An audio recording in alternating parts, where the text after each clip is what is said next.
ફૂલ ખીલે છે, ફરમાય છે, કાંટા આવે છે, ચાલ્યા જાય છે, સુખ આવે છે, ચાલ્યું જાય છે, દુઃખ આવે છે, તે ચાલ્યું જાય છે.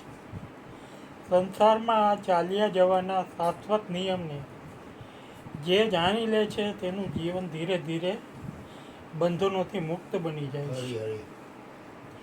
એક વખત અંધારી રાતે નદીના કિનારા ઉપરથી કૂદી પડીને કોઈ વ્યક્તિ આત્મહત્યા કરવાનો વિચાર કરી રહી હતી. એ વખતે ચોમાસાની ઋતુ હતી. આકાશમાં વાદળો ઘેરાયેલા હતા અને નદીના પાણીનું પૂર આવેલું. વરસાદ વરસતો હતો અને વચમાં અચાનક વીજળી ચમકતી હતી. પેલો એ દેશનો પૈસાદાર માણસ હતો, પણ અચાનક ધંધામાં ખોટ આવવાથી તે નિર્ધન બન્યો હતો. તેના ભાગ્યનો સૂરજ ડૂબી જવાથી તેની સામે અંધકાર સિવાય કાંઈ ભવિષ્ય જેવું લાગતું ન હતું. તેથી તેણે આત્મહત્યાનો વિચાર કર્યો હતો. પણ જેવો તે કિનારા ઉપરથી કૂદવા ગયો કે કોઈએ મજબૂત હાથ વડે તેને પકડીને રોકી લીધો. બરાબર એ સમયે વીજળીનો ચમકારો થયો અને તેને જોયું કે કોઈ વૃદ્ધ સાધુએ તેને બચાવવા માટે પકડી રાખ્યો છે. પછી એ વૃદ્ધે તેને હતાશાનું કારણ પૂછ્યું અને બધી વાત સાંભળ્યા પછી સમજાવવા લાગ્યો કે તું પહેલાં સુખી હતો તેનો સ્વીકાર કરે છે? પેલો માણસ કહે, હા, મારું ભાગ્ય સારું હતું, હવે અંધકાર સિવાય કાંઈ દેખાતું નથી.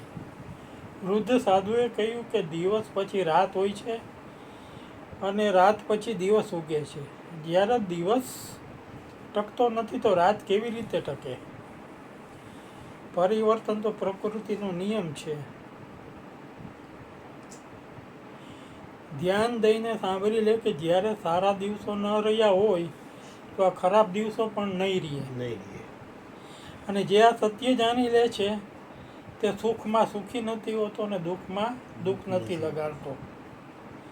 તેનું જીવન વરસાદ અને તડકામાં એક સમાન ઊભી રહેતી અડગ પથ્થરની શિલા જેવું બની જાય છે.